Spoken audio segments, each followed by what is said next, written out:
Hello, my name is Natalie Torres, and today I'll be reading Princess Hyacinth, The Surprising Tale of a Girl Who Floated by Perry Hyde.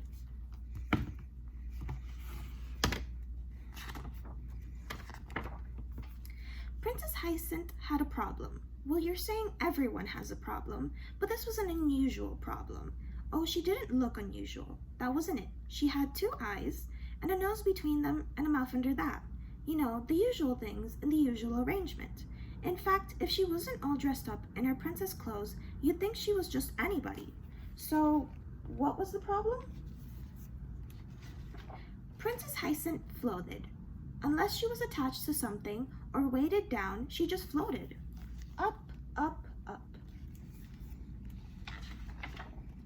So the king and queen had little golden weights sewn into the hems of Princess Hyacinth's gowns, and little diamond pebbles sewn into the tops of her socks. Her crown had the heaviest jewels of the kingdom, and a rhinestone strap under her chin to keep it on. As long as she was all dressed up in her princess things, she didn't float at all. In fact, she could hardly move. But the minute her crown was off, and her gown and all that, up, up, up she would go in her royal underwear. The only time she could take off her royal stuff was when she was in the palace. Then, if she floated, and of course she did, she'd just float up to the ceiling, and they could always get her down in the morning.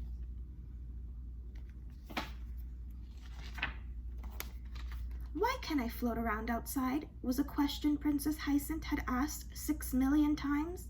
Because you just float away altogether, her parents explained.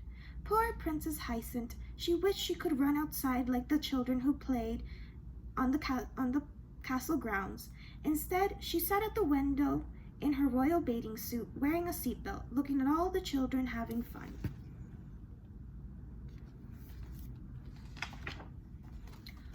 One was a red-headed boy who could fly his sky blue kite higher than all the others. His name was Boy. He waved at Princess Hyacinth every day, and she waved back. He smiled at her, and she smiled back. Boy had painted a golden crown on his kite in honor of the princess.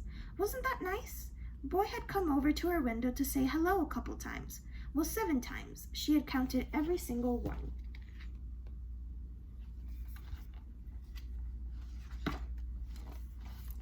Today he walked over again. I like your kite, said Princess Hyacinth. I like your crown, said Boy. He turned to go. And I like you, he said over his shoulder. At least that's what Princess Hyacinth thought, he said. Maybe he had just said toodle-doo or yike-a-doodle-doo. She couldn't be sure.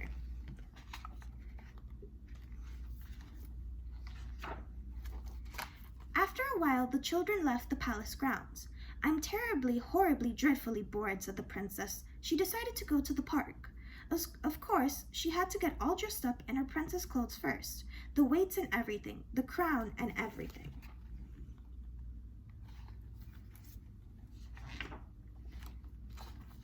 And then off she went, walking to the park.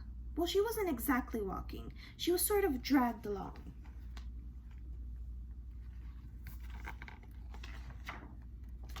She saw a balloon man coming toward her. Suddenly, Princess Hyacinth had an exciting idea. Mr. Balloon Man, she said, I'd like to float up there with the balloons. That, said the balloon man, is impossible. No, it isn't, said Princess Hyacinth firmly. If I took off all my princess clothes, you could tie a string to my ankle, and I could float. Oh dear, said the balloon man, but since she was the princess, she got her way.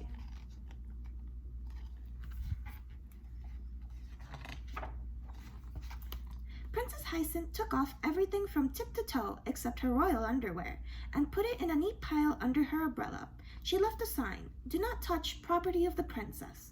The balloon man tied a string to her ankle and held on to the other end, and up she went. I feel like a balloon, said the princess.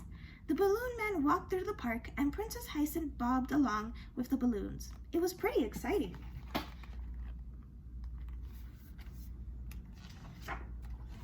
But alas and alack, somehow or other, the balloon man let go of the string that was attached to Princess Hyacinth, and up she went. Oh wow, said the princess.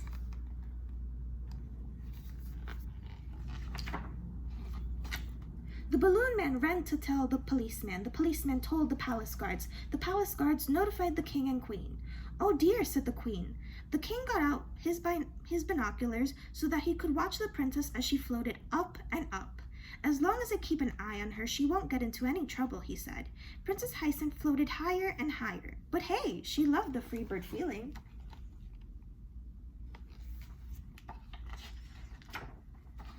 She whirled and twirled and she twirled. She swooshed and she swirled. She zigged and she zagged and she zigzagged. She zoomed and caroomed and cartwheeled. She did handsprings and headstands, flip-flops and fandangos. It was the most fun she had ever had in her whole life. And at the time, she was floating up, up, up. Now she couldn't even see the castle.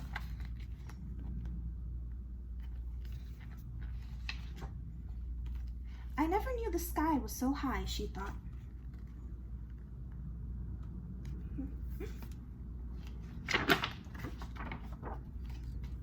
She saw something nearby. What could it be? She looked closer. What was it?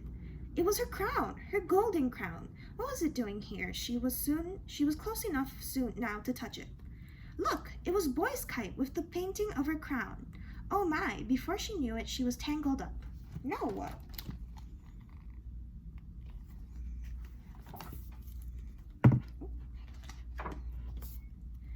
Down on the ground, Boy felt a tug and started to reel in his kite, princess and all. The king, who had been watching her through his binoculars so that she wouldn't get into any trouble, saw the whole thing. Oh, hooray! Princess Hyacinth had been rescued.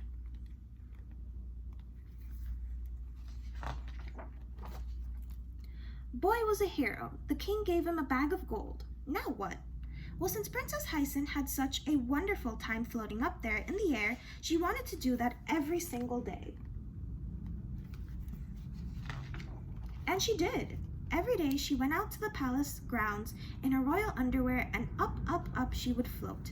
Then Boy would fly his kite up, up, up right next to her and reel her in when she wanted to come down.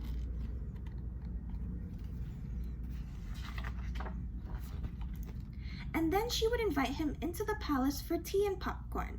The problem about the floating was never solved, and that's too bad. But Princess Hyacinth was never bored again. Good. And that's the end. Thank you.